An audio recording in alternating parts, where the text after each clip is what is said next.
प्रिय विद्यार्थियों, आज हम क्लास 10th इंग्लिश सब्जेक्ट में इंग्लिश ग्रामर में कुछ जो इम्पोर्टेंट पॉइंट्स हैं उनको समझेंगे और उनके बारे में देखेंगे। तो इसमें एक है पार्ट्स ऑफ स्पीच। तो पार्ट्स ऑफ स्पीच मतलब किसी सेंटेंस का पार्टीशन अगर अलग अलग भागों में विभाजित कर दिया जाए तो उसके जो मुख्य चीज़ें होती है वही पार्ट ऑफ स्पीच कहलाती है। तो partition of a sentence according to its use is called parts of speech, या इसको हम कह सकते हैं कि शब्द भेद भी कहते हैं कि किसी सेंटेंस में कौन कौन से प्रकार के शब्द होते हैं। तो वो शब्द हो सकते हैं, जैसे फर्स्ट है नाउन या संज्ञा, दूसरा है प्रोनाउन या सर्वनाम, तीसरा एडजेक्टिव जिसे हम विशेषण कहते हैं, फोर्थ है वर्ब या क्रिया, पांचवा है एडवर्ब क्रिया विशेषण, छठवा है प्रीपोजिशन, संबंध सूचक शब्दों को प्रीपोजिशंस कहा जाता है, फिर है कंजक्शन यानी संयोजन करने वाले वर्ड्स, और अगला आठवां है इंटरजेक्शन विस्मय सूचक शब्द। तो ये 8 टाइप्स के जो वर्ड्स हैं किसी भी सेंटेंस में हो सकते हैं और इन्हीं को हम पार्ट्स ऑफ स्पीच कहते हैं। फिर दूसरा जो इम्पोर्टेंट पॉइंट हम देखते हैं कि टेंस में इसके पहले भी हमने टेंस चार्ट देख चुके हैं और टेंस कुल 12 प्रकार के होते हैं। तो मेन जो होते हैं 3 प्रकार के हैं कि प्रेजेंट, पास्ट और फ्यूचर। फिर प्रेजेंट टेंस में 4 प्रकार, present indefinite, present continuous, present perfect, present perfect continuous. Hindi के वाक्य के अंत में क्या होने पर हम कौन सा टेंस होगा इसके बारे में, जैसे ता है, ती है, ते हैं, तो ये प्रेजेंट इंडेफिनिट है। इसमें हेल्पिंग वर्ब कभी भी हिडन होता है, मतलब हेल्पिंग वर्ब उसमें दिया नहीं रहता है, कि जैसे डू और डज इसका प्रयोग होता है प्रेजेंट इंडेफिनिट टेंस में। डू या डज ये हिडन हेल्पिंग वर्ब होता है, मतलब उसमें दिया नहीं रहता पर ज़रूरत के हिसाब से हमको जोड़ना पड़ता है। और जो वर्ब है उसकी फर्स्ट फॉर्म यूज़ करते हैं और एस या ई एस का वर्ब के साथ में यूज़ करते हैं। तो ये 12 जो टेंस होते हैं ये यहाँ पर दिए गए हैं, पर हमारे लिए जो इम्पोर्टेंट है एक प्रेजेंट इंडेफिनिट टेंस, क्योंकि इस पर आधारित एक नेगेटिव सेंटेंस बनाने के लिए आता है कि प्रेजेंट इंडेफिनिट को नेगेटिव में चेंज करो। तो प्रेजेंट इंडेफिनिट को सिंपल प्रेजेंट भी कहा जाता है। तो जिस वाक्य के अंत में ता है, ते हैं, ती है इस प्रकार से आता है तो प्रेजेंट इंडेफिनिट टेंस कहलाता है। जैसे वह स्कूल जाता है, तो ये प्रेजेंट इंडेफिनिट टेंस है, या इसको सिंपल प्रेजेंट टेंस भी कह सकते हैं। तो पॉजिटिव फॉर्म, तो इसका जो पॉजिटिव या अफर्मेटिव सेंटेंस जो होता है, साधारण वाक्य या अफर्मेटिव सेंटेंस भी कहा जाता है, इसमें जो subject I, you, we, they, go, he, she, it इनके साथ हम देखेंगे। तो एक सेंटेंस तो जो बेसिक स्ट्रक्चर होता है उसका कि सब्जेक्ट आता है पहले, फिर वर्ब का फर्स्ट फॉर्म आता है, फिर एस या ई एस जोड़ा जाता है और प्लस ऑब्जेक्ट।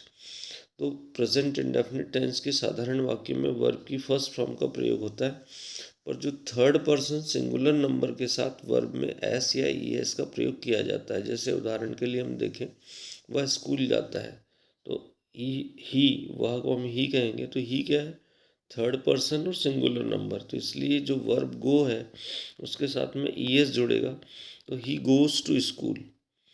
इसी प्रकार वह स्कूल जाती है, तो लड़की है, फेम तो यहाँ फेमिनाइन जेंडर तो शी आएगा, तो शी गोज टू स्कूल।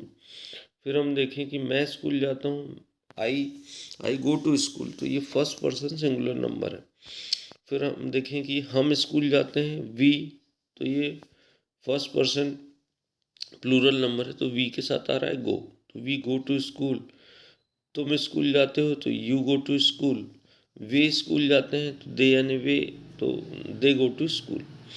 तो यहाँ किस में एस आएगा या ई एस आएगा, इस चीज़ पर हमको ध्यान देना। अब जब इसका नेगेटिव हम जब बनाते हैं, तो हमने अभी पढ़ा था कि यहाँ पर जो हिडन वर्ब जो होता है, तो हेल्पिंग वर्ब जो डू या डज होता है। तो अब जैसे यहाँ पर हम देखें कि जब नकारात्मक वाक्य बनाते हैं तो हम सब्जेक्ट आता है, डू या डज आएगा, प्लस नॉट आएगा, वर्ब का फर्स्ट फॉर्म आएगा और ऑब्जेक्ट आएगा। तो प्रेजेंट इंडेफिनिट टेंस के नकारात्मक वाक्यों में हम डू नॉट, डज नॉट का प्रयोग करते हैं और थर्ड पर्सन सिंगुलर नंबर में डज नॉट का प्रयोग किया जाता है। तो जैसे वह स्कूल नहीं जाता है तो he does not go to school, जबकि इसका पॉजिटिव सेंटेंस क्या था, हमने देखा कि ही गोज टू स्कूल। तो यहाँ गोज टू स्कूल में डज कहीं नहीं दिख रहा है, तो यहाँ हमको डज अलग से अपने आप हेल्पिंग वर्ब लगाना पड़ेगा। ही गोज टू स्कूल तो इसका नेगेटिव क्या बनेगा, he does not go to school. इसी प्रकार हम देखें सी गोज टू स्कूल तो इसका नेगेटिव क्या बनेगा, she does not goes to school. फिर आई गो टू स्कूल तो I do not go to school. फिर वी गो टू स्कूल तो इसका नेगेटिव बनेगा we do not go to school. फिर अगला देखें यू गो टू स्कूल तो इसका नेगेटिव बनेगा you do not go to school. They go to school तो इसका बनेगा they do not go to school. तो हमको ये प्रेजेंट इंडेफिनिट टेंस में याद रखना है कि यहाँ हेल्पिंग वर्ब नहीं दिया रहता है, तो हेल्पिंग वर्ब डू या डस का प्रयोग हम उसके साथ करते हैं, इस पर विशेष ध्यान देना है।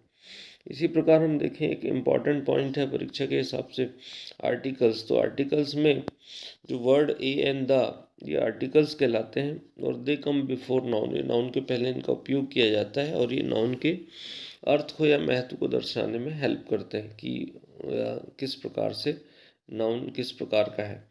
तो इसके काइंड्स ऑफ आर्टिकल में दो प्रकार के होते हैं, एक इंडेफिनिट आर्टिकल और दूसरा डेफिनिट आर्टिकल। तो इंडेफिनिट आर्टिकल में ए और एन होते हैं और डेफिनिट आर्टिकल में द आता है। तो द का उपयोग हम कभी भी जो अपने प्रकार की एक ही चीज़ है और कुछ विशेष स्थितियों में द का प्रयोग करते हैं। अब ए और एन जो ये दोनों इंडेफिनिट आर्टिकल हैं, तो सामान्य रूप से ए का उपयोग हम वहाँ करते हैं जिसका उच्चारण या प्रोनाउंसिएशन में व्यंजन की ध्वनि आती है। तो व्यंजन का उच्चारण हो तो उसके सामने हम ए लगाते हैं और जहाँ स्वर का उच्चारण हो तो उसके सामने एन लगाते हैं। तो यहाँ इंग्लिश में सुविधा के लिए ए ई आई ओ यू स्वर दिए गए हैं, पर इससे ज़्यादा अच्छा है कि हम हिंदी के जो स्वर होते हैं आ से अह तक के, अगर वैसा उच्चारण ये शुरू में आता है तो उसके सामने हम एन लगा दें और क से क ख ग घ ये ज्ञानी तक के जो आते हैं, अगर इस प्रकार का उच्चारण आ रहा है उसमें शब्द में शुरू में, तो हम उसमें ए का प्रयोग कर लें तो ये ज़्यादा उपयुक्त होगा और समझने के लिए यहाँ पर और दिया गया है। तो इन चीज़ों को बार बार रिवाइज करके अच्छे से समझकर और परीक्षा में हम अच्छे से अच्छे अंक हासिल कर सकें। धन्यवाद।